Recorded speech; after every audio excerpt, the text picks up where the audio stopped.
Hi friends, అందరికీ నమస్కారం. హంసవేణి గట్ యూట్యూబ్ ఛానల్కి వెల్కమ్ ఫ్రెండ్స్, వెల్కమ్. ఇంతవరకు ఎవరైనా నా ఛానల్ని సబ్స్క్రైబ్ చేసుకోకపోతే please subscribe my channel masters. Maghapuranam 6వ రోజు. మరి చక్కగా మనం పుస్తకం ప్రారంభమైన వెంటనే మరి స్నానమాచరించాలి. ఈ మాఘమాసంలో దానాలు చేయాలి, ధర్మంగా జీవించాలి, అలాగే ధ్యానం చేయాలి అని ముఖ్యంగా ముందులోనే చెప్పారు కదా ఫ్రెండ్స్. మరి ఇప్పుడు చక్కగా మరి ఈ కథని అందరూ విందాం. మరి యమలోకములో ముని వృత్తాంతం ఈరోజు స్టోరీ ఫ్రెండ్స్. మృగశృంగుడు అంతటా తిరిగి, మహాత్మా, ఈ ముల్లోకములందు మిమ్ము స్మరించువారు జరావర్ధక్య దుర్మరణముల పాలుగాక సర్వ సౌఖ్యములను అనుభవించువారగునట్లు దయచూడు అని ఆ యముడు ఏమన్నాడంటే, వత్స అంటే కుమారా, జార చోర క్రూర నాస్తికులకు తప్ప నీవు నన్ను యర్తించిన వరం ఫలింపగలదు.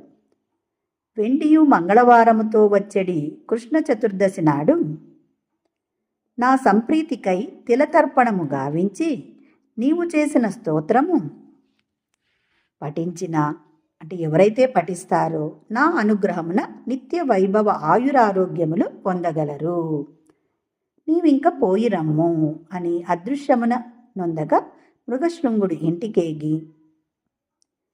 ఇరిగినదంతయు తల్లిదండ్రులకు చెప్పాడనమాట. చూడండి ఏం చెప్పాడు మనకు యముడు. ఇతనికి వరం ఇచ్చాడు కదా, మరి అందరూ చాలా బాగా ఉండని అంటే అందరూ ఆ వ్రతము ఆ స్తోత్రమును పఠిస్తే నా అనుగ్రహం అంటే ఆ యముని అనుగ్రహం ఉంటుంది, వాళ్ళు ఎప్పుడు ఆయురారోగ్యాలతో జీవిస్తారు అని యముడు వెళ్ళిపోయాడు. ఇదంతా కథను, ఈ వృత్తాంతాన్నంతా వాళ్ళ తల్లిదండ్రులకు మృగశృంగుడు చెప్పాడు.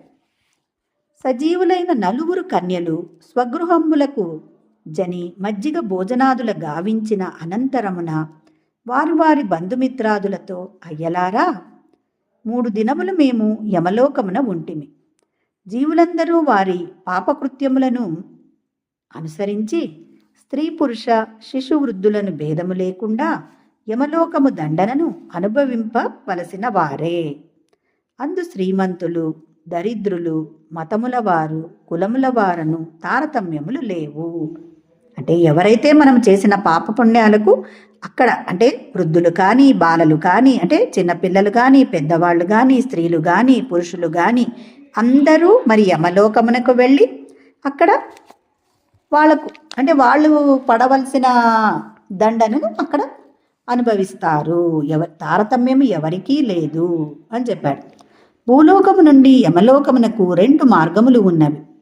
మాఘమాసమున దానములు చేసిన వారు సుఖప్రదమైన మార్గమున ఆ యమలోకమునకు పోవచ్చు. అప్పుడు పండ్లు దానము చేసినప్పుడు ఫలముల దినుచు, చెప్పులు దానము చేసిన వారు పాదుకలు ధరించి అట్లు చేసిన దానములు అనుసరించి సౌఖ్యములతో అచ్చటకు చేరుదురు. అంటే యమలోకానికి వెళ్ళడానికి 2 మార్గాలు ఉన్నాయి. ఏమిటి అంటే, ఈ మాఘమాసాన్ని ఎవరైతే దానాలు ధర్మాలు చేస్తారో అంటే పండ్లు ఎవరైతే దానం చేస్తారో వాళ్లకు తినడానికి పళ్ళు లభిస్తాయి అంటే ఆ యమలోకానికి పోయే సమయంలో. అలాగే ఎవరైతే చెప్పులు దానం చేస్తారో వాళ్ళు పాదుకలు వేసుకొని వెళతారు అని చెప్తూ ఉన్నారు. మరియు ఆ లోకమున ఉన్న విమానంబును పలు విధంబులు జీవులు వారి పాపపుణ్యములను అనుసరించి ఎక్కడ దిగాలో అక్కడకు ఆ ప్రదేశములు యమధర్మరాజు నిర్ణయించి శాసించుచుండును. అంటే అక్కడ ఆ పలు విధంబులు జీవులు వాళ్ళు విమానంలో అంటే ఎక్కడెక్కడ పోతారో, ఎక్కడెక్కడంటే ఎవరు ఎక్కడ ఆ పాపాలు చేసిన దాన్ని బట్టి, మనము జీవించిన విధానాన్ని బట్టి అక్కడ దింపి వాళ్ళని శాసించుచూ ఉంటాడనమాట ఎవరు యముడు. పుణ్యము చేసిన వారికి యమధర్మరాజే స్వయముగా ఎదురేగి గౌరవించుచుండును. చూడండి, ఎవరైతే పుణ్యం చేస్తారో, మంచి పనులు చేస్తారో, ఇతరులని బాధ పెట్టకుండా ఉంటారో వాళ్ళు యమరాజే స్వయంగా ఆహ్వానిస్తాడు. ప్రయాగ నదిలో మాఘమాస వ్రతమును ఆచరించిన వారి పాదమునకైనా నొప్పి తగలని మార్గమున బ్రహ్మలోకమున కేగెను. అంటే చూడండి, మాఘమాస వ్రతం ఎవరైతే ఆచరిస్తారో వాళ్ళు బ్రహ్మలోకమునకే వెళ్ళిపోతారు. మహాశివరాత్రి ఎందు గాని సూర్యుడు మకర రాశి యందున్నప్పుడు గాని గోదావరిలో మాఘవ్రతం చేసిన వారు పుష్పకమునెక్కి సూర్యలోకమున కేగుదురు.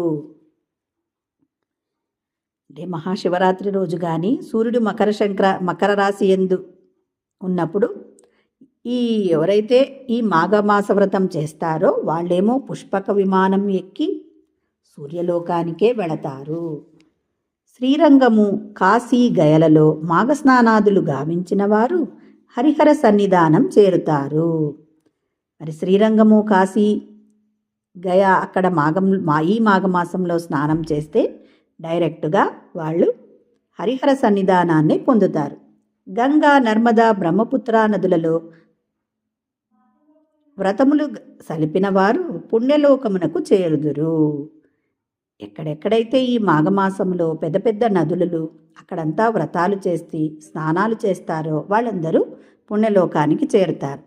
శ్రీ సూక్త, పురుష సూక్తను నమక చమక రుణాది వేద పారాయణములు చేయువారు, తమకై చేయించువారు, వారు ఏదైతే కోరుకుంటారో ఆ లోకములకు వెళతారు. అంటే ఈ స్త్రీ సూక్తము, పురుష సూక్తము అవి ఉన్నాయి కదా ఫ్రెండ్స్, ఆ చమక నమకము అదా ఎవరైతే వేదపారాయణం వాళ్ళ కోసము కానీ ఇతరుల కోసము కానీ చేస్తే వాళ్ళకి ఏ లోకానికి వెళ్ళాలి అనుకుంటారో వాళ్ళు ఆ లోకానికి వెళతారు. అంతేనా, మేము సల్వురము ఈ వ్రతమును సల్పిన పుణ్యఫలముననే యమలోకమున 3 దినములు యముని భార్యాపిల్లలతో కూడి వినోదముగా సంచరించి వచ్చితిమి అని చెప్పిరి. అంటే వాళ్ళు అక్కడ 3 రోజులు ఉన్నారు కదా, వాళ్ళు ఎక్కడున్నారు అంటే వాళ్ళు చేసిన ఎంతో పుణ్యం వలన యమలోకములో 3 రోజులు ఉన్నారు. ఆ 3 రోజులు ఎక్కడున్నారు? యముని భార్యాపిల్లలతో చాలా ఎంజాయ్ చేసినారు, వినోదము ఆచరించి వచ్చితిమి అని చెప్పినారు ఫ్రెండ్స్. మరి ఇంతసేపు చక్కగా మనము మాఘపురాణ శ్రవణం చేశాం కదా ఫ్రెండ్స్. ఇప్పుడు మరి ధ్యానం ఎలా చేయాలి? మరి చక్కగా కింద కూర్చునే వాళ్ళైతే కింద కూర్చోవాలి, పైన కూర్చునే వాళ్ళైతే పైన కూర్చొని కాళ్ళు 2 క్రాస్ చేసుకోవాలి, వేళ్లలో వేళ్ళు పెట్టుకోవాలి, కళ్ళు 2 సుతారంగా మూసుకోవాలి. మరి మన సహజమైన శ్వాసను గమనించడమే ధ్యానం ఫ్రెండ్స్. మరి ధ్యానం అనేది ఎంతో గొప్పది ఫ్రెండ్స్. ఎందుకంటే ఒకటి చూడండి, మనము ఎన్నో స్నానాలు అన్నీ చేస్తూ ఉన్నాం. మరి ఎక్కడ చేపిస్తూ ఉన్నాము స్నానం అనేది? మన బాహ్య శరీరానికి. మరి అంతర శరీరము మరి క్లీన్గా ఉండాలి. అంతర శరీరాన్ని మనం ఎలా లోపల క్లీన్ చేసుకుంటాం ఫ్రెండ్స్? ఓన్లీ ధ్యానము మాత్రమే మన ఆత్మను క్లీన్ చేస్తుంది, అంటే స్నానం చేపిస్తుంది. కాబట్టి ఫ్రెండ్స్ తప్పకుండా ధ్యానం చేయండి. మరి అలా కూర్చొని మన సహజమైన శ్వాసను గమనించి మన అంతరంగంలోనికి వెళ్దాం. మన నిశ్శబ్ద స్థితిని, సమాధి స్థితిని చేరుకుందాం friends. Thank you. Hi friends.